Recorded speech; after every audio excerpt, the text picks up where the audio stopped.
یو ښځه په کومو حالاتو کې بېلارې کیږي، یعنی ناروا او غلطو کارونو ته مخه کوي. په دې ویډیو کې تاسو سره د یو داسې ښځې واقعه شریکوم چې هغې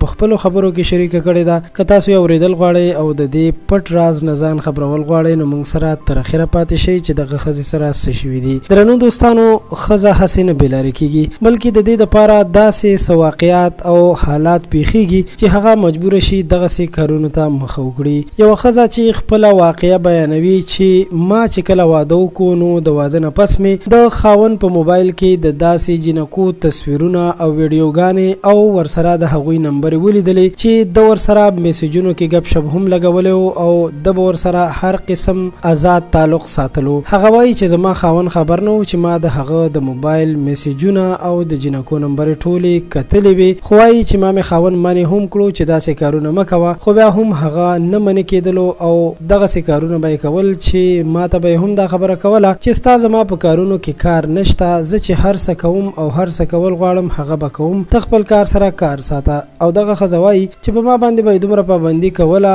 چې زه به د کور نه بهر هم نشم وتلی او نه به ما خپلوانو سره مړی ژوندی کولو. اخر داسې وشول چې دغه ښځه وایي ما مې هم خپل خاوند ته د زور ورکولو لپاره یو پردي سړي سره ناروا تعلق جوړ کړو او دا تعلق تر دې حده پورې ورسېدو چې زه اوس هر چا سره ناروا کار کوم او وایي چې زما د خاوند نه هم اوس هغه بې غیرته انسان جوړ شوی دی چې اوس ماته هیڅ هم نشي ویلی. درنو دوستانو، دا یوه ښکاره او ظاهره خبره ده او واقع ده هم دی چې یو انسان پردو تورسرو سره ناروا او غلط کار کوي نو د هغه کورنۍ کې به هم دغسې حالات مخې ته راځي چې د دغه زنا قرض به د هغه کورنۍ کې د هغه ښځه یا بچي پرې کوي. تاسو که د دې ویډیو په باره کې څه نظر لرئ ضرور سره خپل نظر شریک کړئ. له نورو تازه معلوماتو لپاره در سره زموږ چینل پښتو پوسټ هم سبسکرایب کړئ. ډیره مننه.